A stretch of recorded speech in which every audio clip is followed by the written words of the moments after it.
It was a day like any other in Brandon, Mississippi, a quiet town where everyone knew each other's names. But behind the doors of one home, a deadly silence was about to shatter. Carly Gregg, just 14 years old at that time, picked up a gun and made a decision that would leave the family in ruins and a community in shock. After fatally shooting her mother and attempting to kill her stepfather, she didn't run or hide.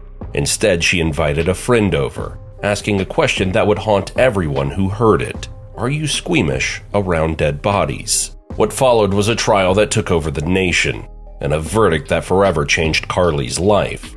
But what led this teenager down such a dark path? Was it cold-blooded calculation or a cry from a mind under the weight of her own demons?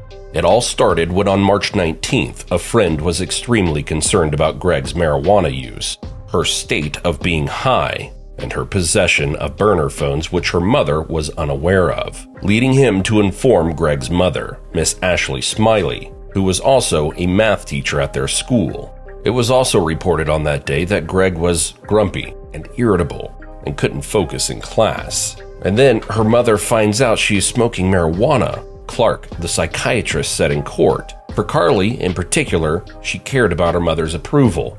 So for her, this was a crisis.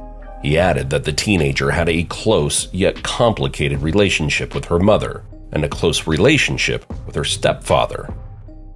What, if anything, were you able to gauge about Carly's having any behavioral issues or a history of behavioral issues? So it was my impression that Carly had, to a very large extent, always been well behaved, was a dutiful girl, sought to do well in school, sought to please her mother by doing well in school. And then in the last perhaps year, developed some what I took to be relatively common teenage behaviors, such as staying up past curfew on a burner phone to text with friends, for example. I think on one occasion she snuck out at night after curfew to go visit a friend. And then, in addition, in the last perhaps 6 weeks prior to the arrest, she began smoking marijuana. Tell me about how much did Ashley love Carly? They loved each other so much. She just, everything she did, she planned out for Carly and around Carly. About, you told us about how much Ashley loved Carly and that Carly was basically her life. Tell us about yours and Carly's relationship before March 19, 2024. We were always good. We laughed and played and messed around, loved video games, and took her to karate stuff until she kind of got tired of that and she started going to guitar practice weekly, so I was taking her to that every week. We got along great. You liked being a stepdad? Yes. She was, like I said, always thinking about Carly and just Carly's first no matter what. She would do anything in the world for her and would try to get the best for her every day. Gregg can be seen returning from school that day, likely driven by mother. Once they enter the house, her mother walks into Gregg's room and likely searches her room and finds vape pens. While Gregg peeks her head around the kitchen to make sure that her mom hasn't come out of her bedroom, she then walks into her mother's room. And when she comes out, the footage shows Gregg hiding something behind her back, which was her mother's .357 Magnum, as she positions herself facing the camera and then slides out of the room. After Gregg disappears from view, she walks into her own bedroom and does the unthinkable as she fires a shot, and her mother's screams are heard and then fires 2 more shots into her mother, killing her. Ashley Smiley was shot twice in the face and once in the chin. Then Gregg returns to the kitchen seconds after the shooting, hiding the weapon behind her back as she slides onto a stool at the counter. and grabs her mother's phone as her 2 dogs hovered near her. According to the investigator, Cotton said it was about 45 minutes to 50 minutes before Greg's stepfather, Heath Smiley, arrived at the scene. Meanwhile, Greg tried to lure him home by texting him pretending to be her mother, writing, "When will you be home, honey?" In the meantime, Greg also texted a friend asking her to come over and saying it was an emergency. Carly asked her if she had ever seen a dead body before, Cotton said. She said no. She proceeded to show her deceased mother, who was in the bedroom, and showed the gun that she used to shoot her mom. She told the friend she had 3 shots for her mom and that she's got 3 more for her stepdad, 2 in the head, 1 to the chest. According to her stepfather Heath, he was shot as soon as he walked into the house, noting that Greg's eyes were really big and it looked like she had a demon. She also shot him in the shoulder before he overpowered her. Video from the garage also showed Greg running away after she shot her stepfather and struggled with him over the gun. The friend was outside in the backyard when the second shooting took place. Heath testified during the trial that the gun went off in my face before the door was open, referring to when he arrived home. After wrestling the gun away from Greg, he called 911. She killed her mom, he reportedly said in the call. Greg then fled but was later arrested near the home. Greg never asked about her mother's condition after being arrested, only her stepfather's. Her stepfather was saved as officers arrived at the scene. Remember about when you came home on March the 19th, 2024? Everything seemed pretty normal, and I came on in, and when I opened the door to the kitchen there, gun went off in my face before the door was, 3 or 4 inches wide open, and everything kind of went pretty fast from there. It was a blur. So. I want to take you back just a step. Yesterday, ladies and gentlemen, saw a bit of a video from inside your house, but just so we're clear, when you say you were coming into the kitchen, I believe you pull into the garage and there's a door that leads from the garage into the home. Yes. And then there's a little laundry room area. Yes. And then there's another door kind of beside your refrigerator that leads from the laundry room into the kitchen area. Yes. Were you coming in the first door or the second door when the gun went off? The second door. Tell the ladies and gentlemen exactly what you remember about when you came home on March the 19th, 2024. Everything seemed pretty normal, and I came on in, and when I opened the door to the kitchen there, gun went off in my face before the door was, 3 or 4 inches wide open, and everything kind of went pretty fast from there. It was a blur. Walk us through. You said that you were able to at some point get the gun from her. Tell us, what is it that you remember after that? She was screaming out of her mind, scared. It was like she had seen a demon or something. She was terrified. And my first thought was there was an intruder somewhere, and she thought she was after somebody else. Carly's lawyers did not deny that she killed Ashley, and it was obvious that she knew what she was doing. However, they argued that she was experiencing a mental health crisis on the day of the murder and did not remember the shooting. They asked the jury to find her not guilty by reason of insanity. Carly told me that for at least the last few years, she had at times restricted her food intake, at times had binged and then purged by making herself throw up. She told me that she had never taken laxatives or diuretics, but that she had been engaging in these eating disorder behaviors for, on a somewhat regular basis. She told me that she had never actually lost a substantial amount of weight, but she'd been doing these things for at least a couple of years. And so she was having, if I may, mood issues, eating disorder issues, cutting herself, hearing voices, and sleeping difficulty. All, I guess, leading up to January of 2024. Dr. Jason Pickett, the psychiatrist expert witness for the prosecution, disagreed with the claim that Carly was not conscious of her actions while murdering her mother, deeming her offense as diabolical and stating that she displayed narcissistic traits. Pickett, you talked about some of the text messages that you reviewed. Were those messages from the day of the incident, March the 19th, 2024? Yes. Some of them were. I reviewed text messages for a long time, various people, but yes, I did review text messages from the time, very close to the time of the offense. So I want to walk you through that. So the messages that you review, can you kind of tell the ladies and gentlemen about why that was important in rendering your ultimate opinion? Yes.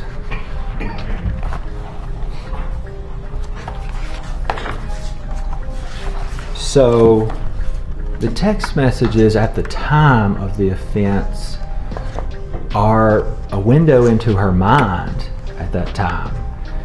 And having her words that close to the time of the offense is a pretty good window into her mind and what she was thinking and how she was doing at that time, in my opinion.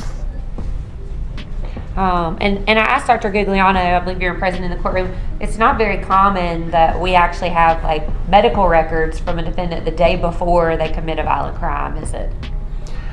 In experience, I'll have medical records related to somebody who's had a crime, but having somebody do a exam the day before is pretty unusual, rare, not the typical norm. If I have that, I'm very thankful for it.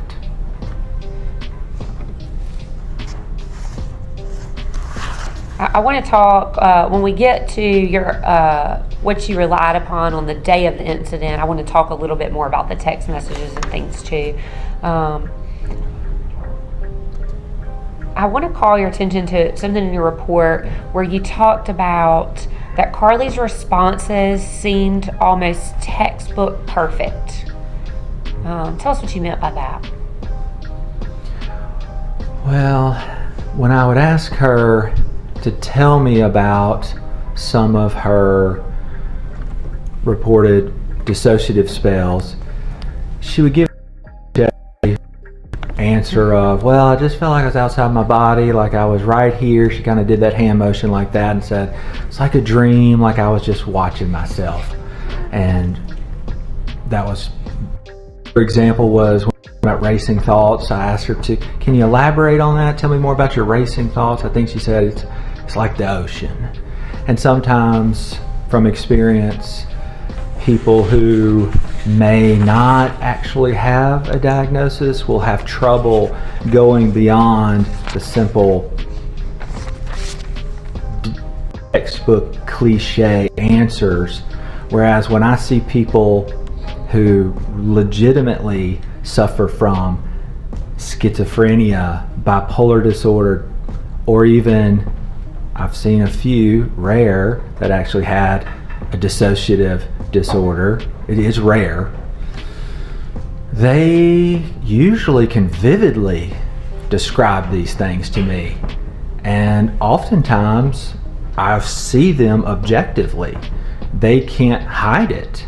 Sometimes they don't even have insight into it. And when somebody comes to me to the state hospital, I mean, it's hard to give a impression of racing thoughts, but these patients, they go from 0 to 100 and their thoughts are one after another, boom, boom, boom, boom, boom. And they may or may not connect, and their pressured speech, it's hard to get them to stop. It's very obvious when they're to that degree.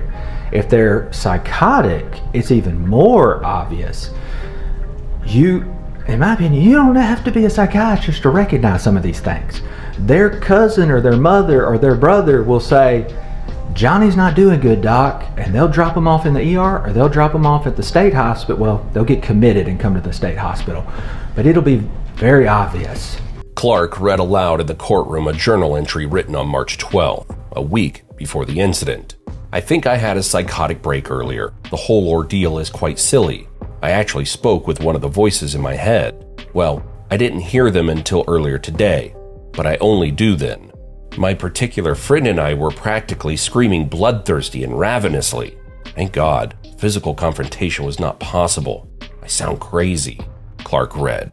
When Gregg heard the guilty verdict and received her sentencing, she started crying. Gregg's family, including Heath, Ashley's parents, and other relatives, were seen silently supporting the teen in the courtroom by mouthing words of encouragement. Her stepfather also mouthed to her, "I love you," which had confused users online and made them consider their relationship, especially after what Carly had done to him. C1, C2, C3, C4 will be given. Objections for the record by the state. By the defense. I'm going to withdraw C5. As the prosecutor read Carly's journal, it said, "It's okay to be evil." And so the prosecution's closing arguments focused on making one thing clear about Gregg. She knew what she did. All right, the verdicts appear to be in proper form. Verdict of the jury is count 1. We, the jury, find the defendant, Carly Madison Gregg, guilty of first-degree murder as charged in the indictment. Count 2. We, the jury, find the defendant, Carly Madison Gregg, guilty of attempted murder as charged in the indictment. Count 3. We, the jury, find the defendant, Carly Madison Gregg, guilty of tampering with evidence as charged in the indictment. Please be seated, Mr. Gregg. Ladies and gentlemen, the jury, is custom for the court to poll the jury. I have to do it each time. And for each count, I'm not being rude. The quickest way for me to get through this is to simply point at you and you answer out loud. As to count 1, we, the jury, find the defendant, Carly Madison Gregg, guilty of first-degree murder as charged in the indictment. Beginning on the first row, ma'am, is that your verdict? Sir, is that your verdict? Yes, sir. Ma'am, is that your verdict? Sir, is that your verdict? Ma'am, is that your verdict? You gotta answer out loud, ma'am, I'm sorry. Yes. On the back row, sir, is that your verdict? Ma'am, is that your verdict? Ma'am, is that your verdict? Sir, is that your verdict? Ma'am, is that your verdict? Ma'am, is that your verdict? Ma'am, is that your verdict? That verdict is proper and unanimous. As to count 2, we, the jury, find the defendant, Carly Madison Gregg, guilty of attempted murder as charged in the indictment. Beginning on the first row, ma'am, is that your verdict? Yes. Sir, is that your verdict? Yes, sir. Ma'am, is that your verdict? Sir, is that your verdict? Yes. Ma'am, is that your verdict? Yes. On the back row, sir, is that your verdict? Yes, sir. Ma'am, is that your verdict? Ma'am, is that your verdict? Sir, is that your verdict? Ma'am, is that your verdict? Ma'am, is that your verdict? Ma'am, is that your verdict? Count 3, we, the jury, find the defendant, Carly Madison Gregg, guilty of tampering with evidence as charged in the indictment. Beginning on the first row, ma'am, is that your verdict? Sir, is that your verdict? Ma'am, is that your verdict? Sir, is that your verdict? Ma'am, is that your verdict? On the back row, sir, is that your verdict? Ma'am, is that your verdict? Ma'am, is that your verdict?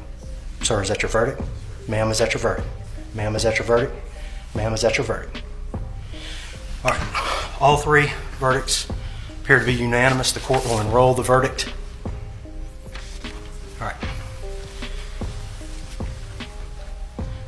All right, ladies and gentlemen, with you having returned a verdict of guilty in count 1 and count 2 of the indictment, we'll now proceed to the sentencing phase of the trial. The state of Mississippi may call its first witness.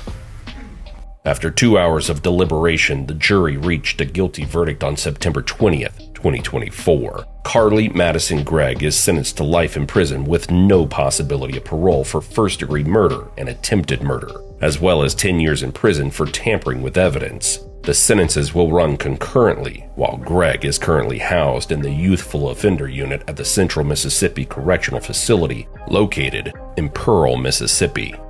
In a motion filed on September 26th, Carly's attorney has asked for a new trial, or, in the alternative, for the jury's verdict and sentence to be set aside entirely, stating, "New evidence and material has recently been discovered, which probably would produce a different result in a new trial." However, no new hearing has been scheduled yet. And for now, as Carly is behind bars for life, the question remains, was justice truly served? Or are there still pieces of this dark puzzle left unsolved? If you enjoyed this video, give it a thumbs up, share it, and subscribe for more stories like this. Got a topic for us? Drop a comment below. Thanks for watching, and see you in the next one.